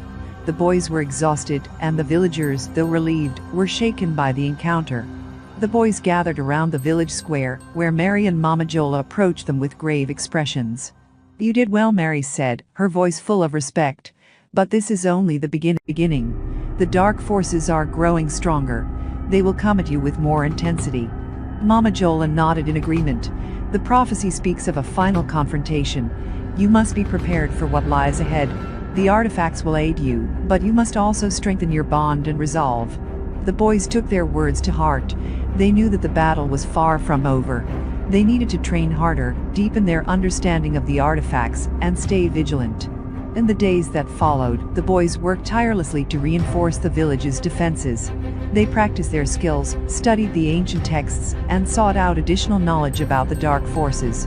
They also strengthened their friendship, knowing that their unity was crucial in the battles to come. As they trained, they began to notice subtle changes in their abilities. The artifacts seemed to respond more readily to their commands, and their magic became more potent. They learned to harness the full potential of the artifacts, working together in perfect harmony. The village, though still on edge, found hope in the boys' bravery and dedication. The people came together, supporting one another and preparing for any future attacks. The sense of community grew stronger, and the village began to recover from the shock of the battle. One evening, as they sat around a fire, the boys reflected on their journey. They had faced tremendous challenges, but they had also grown stronger and more resilient. They knew that their quest was far from over, but they were ready to face whatever lay ahead. Mike looked at his friends and said, "We've come a long way, but we have a long way to go. We need to stay focused and united. We are not just fighting for ourselves, we are fighting for everyone in the village and for the future." Johnbull, Edeki, and Tunde nodded in agreement. They had faced their first major battle, but they were prepared to face the future with courage and determination. The path ahead was uncertain, but they knew that as long as they stood together, they could overcome any challenge that came their way. The boys looked out over the village, now safe but still vigilant. They understood that their journey was far from over, but they were ready to face whatever the future held. With their artifacts, their strength, and their unity, they were prepared to confront the darkness and protect their home. As weeks passed, the village returned to a semblance of normalcy, though the shadow of the recent battle lingered in everyone's minds. The boys continued their training and preparation, but a sense of unease remained. They were acutely aware that the dark forces had not been vanquished entirely, and that a more sinister threat might be looming. One night, while the boys were gathered in Mike's house, a sudden knock at the door startled them. Ichena, the youth corporal, burst in. "There's something wrong," he said urgently. "I was patrolling the outskirts and found something strange. It's unlike anything I've ever seen." The boys exchanged concerned glances. They grabbed their artifacts and followed Ichena to the edge of the village. As they approached the forest, Ichena pointed to a spot where the earth was disturbed. "There," he said, indicating a large dark hole in the ground. "I found this, but it wasn't here before.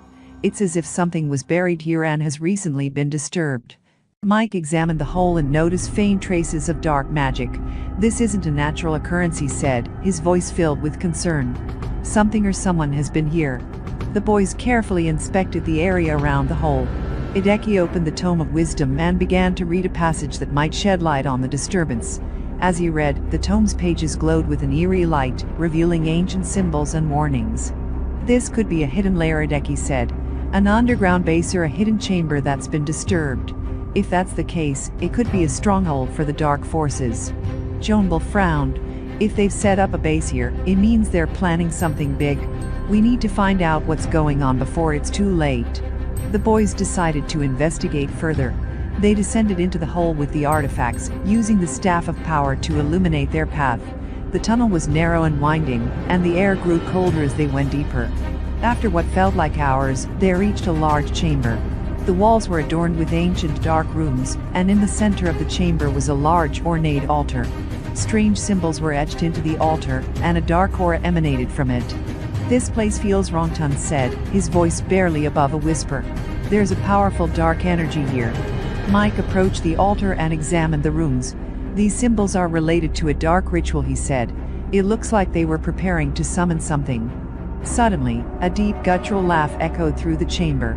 The boys spun around to find themselves facing a figure cloaked in darkness. The figure's eyes glowed with a malevolent light. "Welcome to my domain," the figure said, its voice echoing with an unsettling resonance. "I've been expecting you." The boys raised their artifacts, ready to defend themselves. The figure's presence was overwhelming, and they could feel the dark magic swirling around them. "You are brave to come here," the figure continued, "but you are too late. The ritual is nearly complete, and soon, my master will be free." Mike took a step forward. "Who are you, and what is this ritual?" The figure's laugh grew louder. "I am the keeper of the void," it said, "and the ritual is to release an ancient evil that has been imprisoned for centuries. Once freed, my master will bring chaos and destruction to your world." The boys exchanged determined looks. They knew they had to stop the ritual, but they needed more information.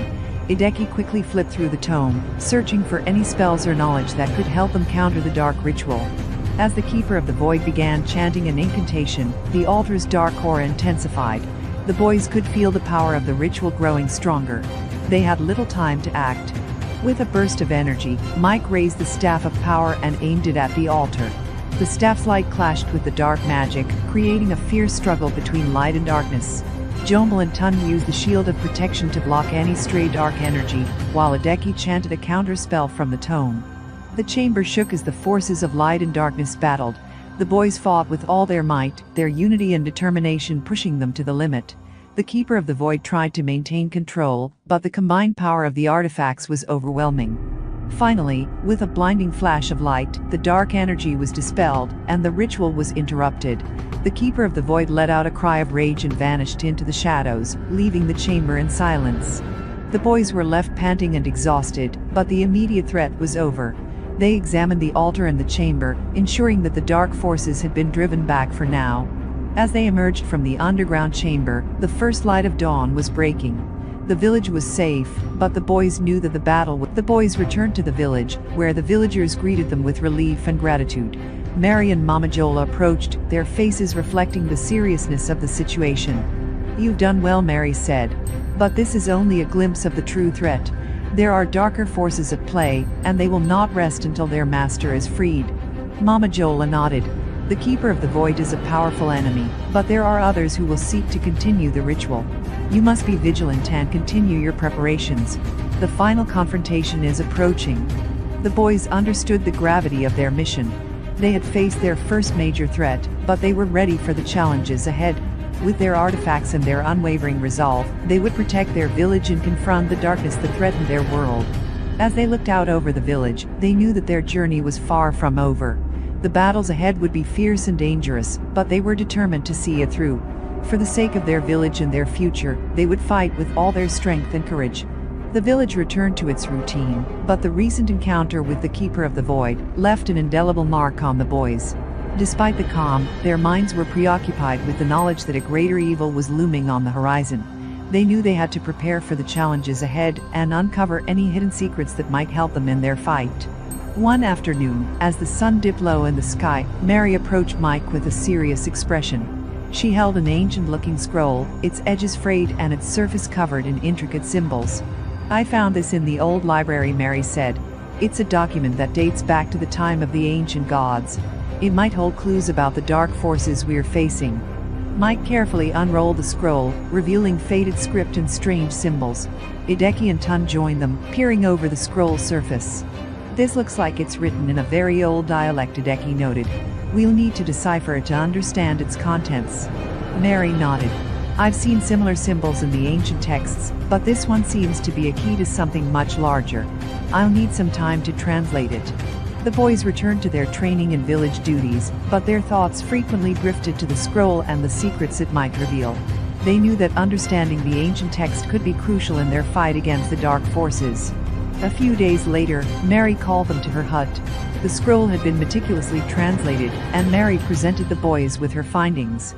"This scroll speaks of an ancient prophecy," Mary explained. "It tells of a time when a great evil would rise and threaten the world. It mentions a group of heroes who would rise to combat this evil and protect the land." Mike and the others listened intently. The prophecy detailed a powerful artifact known as the Heart of Light, a relic said to possess immense power, capable of countering the darkest forces. According to the scroll, this artifact had been hidden away in a secret location, protected by powerful enchantments. "The Heart of Light," Mary continued, "is said to be the key to defeating the evil that threatens us. If we can find it, we might be able to tip the scales in our favor." The boys were eager to begin the search, but were also aware of the challenges that lay ahead. The scroll hinted at several locations where the artifact might be hidden, each guarded by trials and ancient protectors. "We need to prepare ourselves for this journey," Mike said. "The Heart of Light is likely protected by powerful magic and creatures. We must be ready for anything." Mary agreed.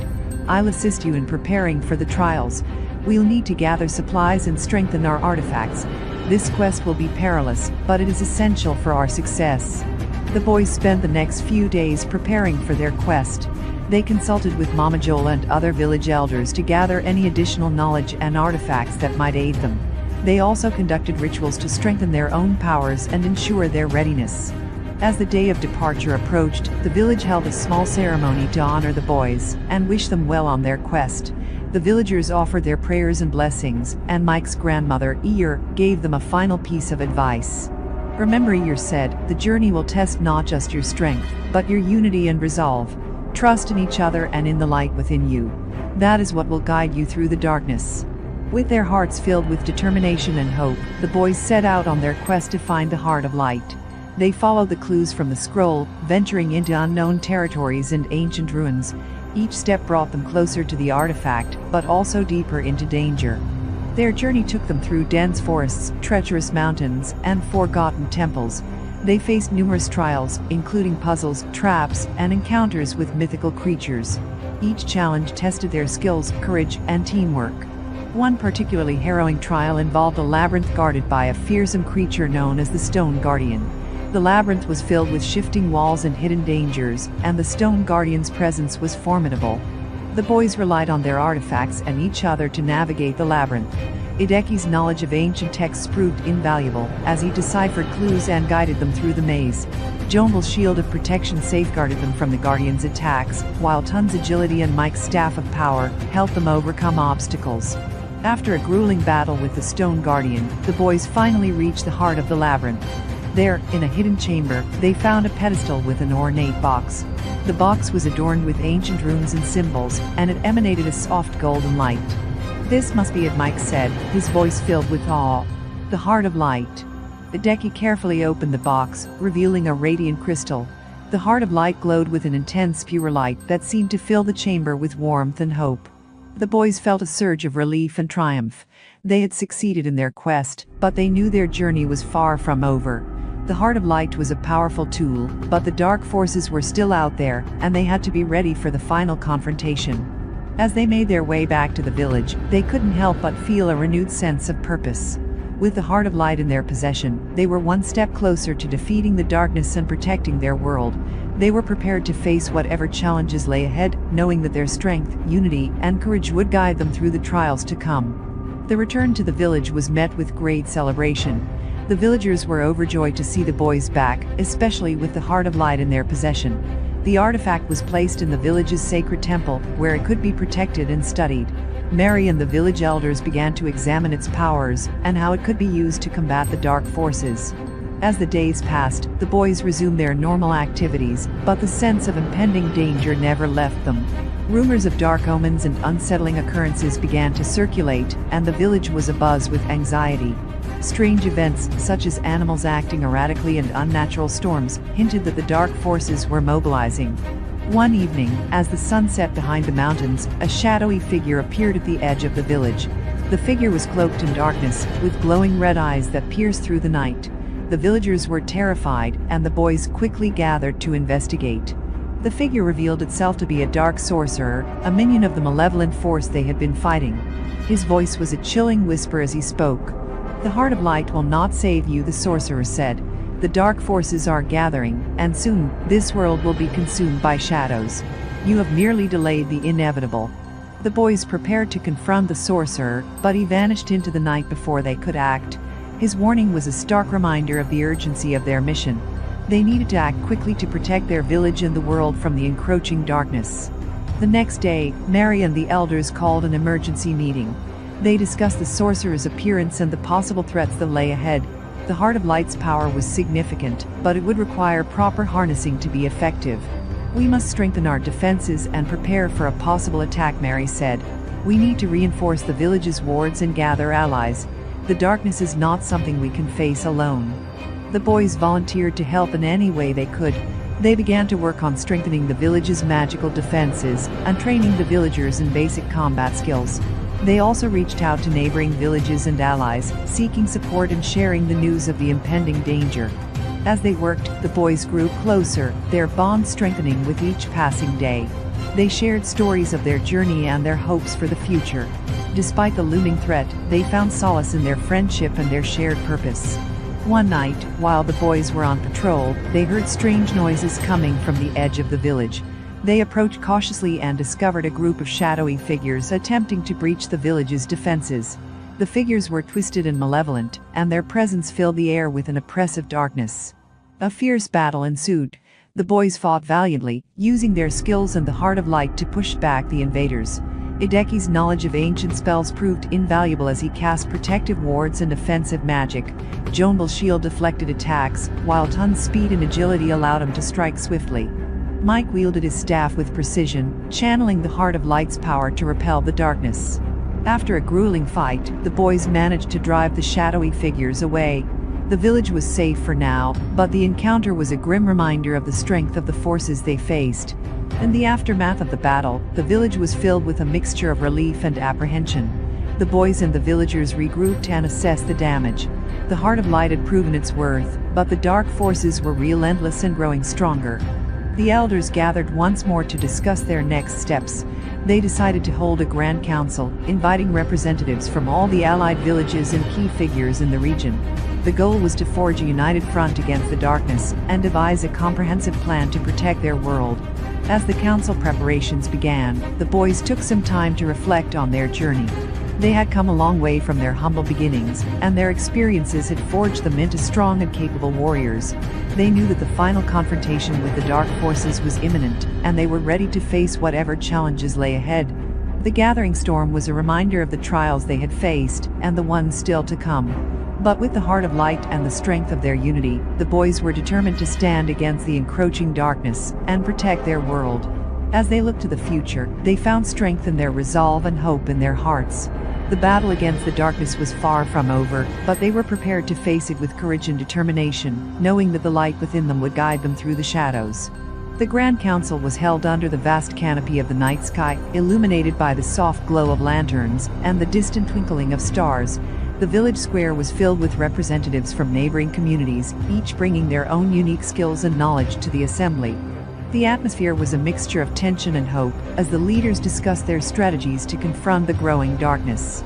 Mary stood at the forefront, addressing the gathered crowd with a sense of urgency. "Our world is under threat like never before," she said. "The dark forces are mobilizing, and we must stand united to protect our homes, our families, and our way of life." The leaders nodded in agreement, their faces etched with determination. They had seen the signs of the encroaching darkness and were ready to fight. The Heart of Light was their beacon of hope, but they knew that unity and coordination would be crucial in the battles to come. As the council convened, the boys took on various roles, assisting in the planning and preparation. Edeki worked with the village mages to enhance their magical defenses, while Johnbull and Tunde trained the villagers in combat tactics. Mike coordinated the logistics, ensuring that supplies and resources were distributed effectively. The days leading up to the confrontation were filled with intense preparations. The village's defenses were fortified, and the allied forces gathered at strategic points. The Heart of Light was placed at the center of the village, surrounded by protective wards and enchantments. One evening, as the final preparations were completed, a sense of foreboding settled over the village. The boys and their allies gathered for a moment of reflection and camaraderie. They knew that the upcoming battle would be their greatest challenge yet, but they drew strength from their shared experiences and the bonds they had forged. That night, the sky was eerily still. The only sounds were the murmurs of the assembled forces and the distant howls of creatures in the darkness. The boys took their positions, ready to defend the village and the Heart of Light. Suddenly, a chilling wind swept through the area, carrying with it an aura of malevolence. The ground trembled as the dark forces emerged from the shadows, their forms twisted and nightmarish. The air was thick with an oppressive darkness that seemed to sap the strength of all who faced it. The battle began with a deafening roar as the dark forces surged forward. The allied forces stood firm, their resolve unshaken. Edeki chanted powerful spells, creating barriers of light that pushed back the invaders. Johnbull's shield deflected blows and absorbed attacks, while Tunde and Mike led counterattacks, using their skills to strike down the enemy. The Heart of Light pulsed with energy, casting a radiant glow that illuminated the battlefield and pushed back the encroaching darkness. The boys fought with every ounce of strength and determination, their actions synchronized and precise. In the midst of the chaos, the dark sorcerer reappeared, his presence commanding fear and awe. He unleashed waves of dark magic, challenging the boys and their allies.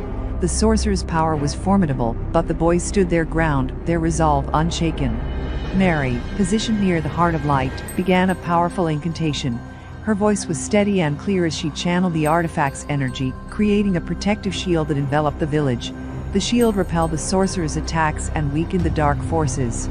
The battle raged on, with the forces of light and darkness locked in a fierce struggle. The allied forces fought valiantly, their courage and unity pushing them to the limits. The boys' leadership and skill were evident, and their determination inspired those around them. As the night wore on, the tide of battle began to turn. The dark forces, despite their relentless onslaught, were gradually pushed back. The heart of light, bolstered by Mary's incantation and the boys' efforts, shone brightly, driving away the shadows. In a final, climactic moment, the dark sorcerer was confronted by the boys. They fought with all their might, using their combined skills and the power of the heart of light. The sorcerer, overwhelmed and weakened, was ultimately his dark magic disappearing into the night. With the sorcerer's fall, the dark forces were scattered and retreating. The village and its allies had emerged victorious, but the battle had taken its toll. The night was quiet once more, the darkness retreating as the first light of dawn broke over the horizon. Exhausted but triumphant, the boys and their allies gathered in the village square. The heart of light's glow had dimmed, but its power remained a symbol of their victory. The villagers celebrated their heroes, their faces filled with relief and gratitude. Mary addressed the crowd, her voice filled with pride. "We have faced the darkness and emerged victorious. Our unity, our courage, and our strength have carried us through. But our fight is not over. We must remain vigilant and continue to protect our world from the shadows." The boys, their hearts full of hope and pride, looked out at the village they had fought to protect. They knew that the peace they had won was hard-earned, but it was a testament to their resolve and their bond. As the sun rose, casting a golden light over the village, the boys stood together, ready to face whatever challenges lay ahead. Their journey had been long and arduous, but it had forged them into true heroes. With the darkness defeated and the village safe, they looked forward to the future with hope and determination. The story of their bravery would be told for generations, a reminder of the strength that comes from unity and the light that shines even in the darkest of times. In the weeks following their victory, the village slowly returned to its normal rhythm. The heart of light was placed in a central location, a symbol of hope and resilience. The people celebrated their heroes, with festivals and ceremonies that honor the boys and their allies for their bravery. Mike, Johnbull, Edeki, and Tunde were hailed as heroes. They were given honorary titles by the village council and recognized for their leadership and valor. Despite their fame, they remained humble, knowing that their success was due to the collective effort of everyone involved.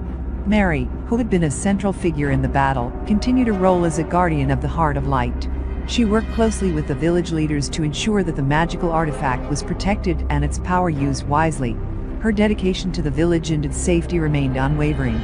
As life returned to normal, the boys found themselves facing new challenges.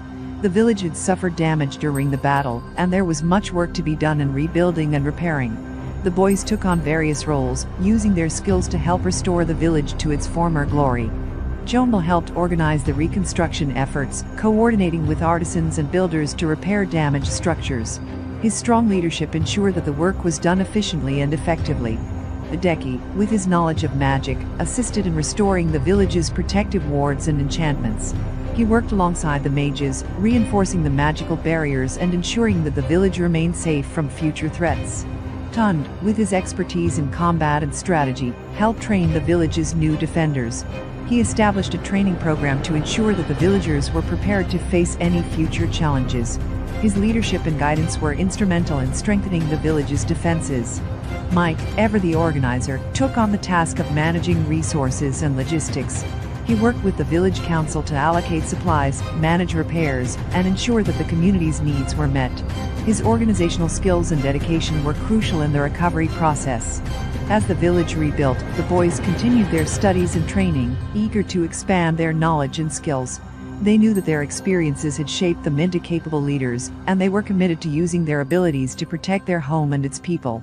One day, a mysterious traveler arrived in the village. Dressed in elaborate robes and carrying a staff adorned with strange symbols, the traveler was met with curiosity and apprehension. The village elders welcomed the traveler and invited him to share his knowledge. The traveler, who introduced himself as Jalim, spoke of ancient prophecies and hidden knowledge. He revealed that the Heart of Light was part of a larger network of magical artifacts, each with its own unique power. According to Jalim, these artifacts were connected by a mystical force that spanned across the land. Jalim's arrival sparked excitement and curiosity among the villagers and the boys. The prospect of discovering new artifacts and learning more about the magical network was thrilling. Jalim agreed to stay in the village for a time, sharing his knowledge and guiding the boys in their quest to uncover the secrets of the artifacts. As Jalim shared his insights, the boys and the villagers embarked on new adventures. They explored ancient ruins, uncovered forgotten lore, and encountered new challenges. Each discovery deepened their understanding of the magical world and strengthened their bond as a team. Mary continued her role as a guardian, working closely with Jaline to protect the Heart of Light and ensure its safety. Her dedication and expertise were invaluable as they navigated the complexities of the magical network. The village thrived in this new era of exploration and discovery. The boys' leadership and bravery had forged a legacy that inspired future generations. The lessons they had learned and the bonds they had formed became the foundation of a new chapter in their lives. As the story of their adventure spread, the village became known as a center of knowledge and magic. Scholars and seekers from distant lands traveled to learn from the village's guardians and to experience the wonders of the Heart of Light. The boys continued to grow and evolve, each embracing their unique roles in the village. They faced new challenges with the same courage and determination that had guided them through their previous trials. Their journey was far from over, and they looked forward to the adventures that lay ahead.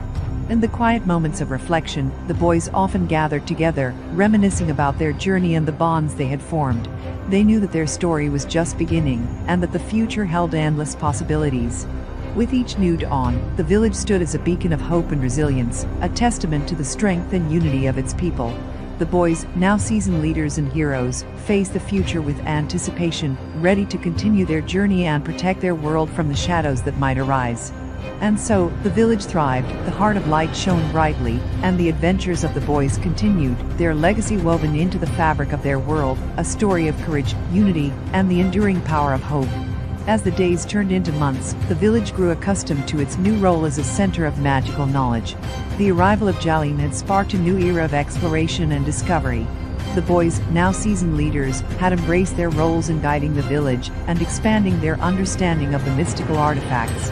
One evening, as the sun dipped below the horizon, casting a warm glow over the village, the boys gathered around a fire with Jaline. The ancient traveler had been sharing stories of the magical artifacts and their origins, but tonight, he had a different tale to tell.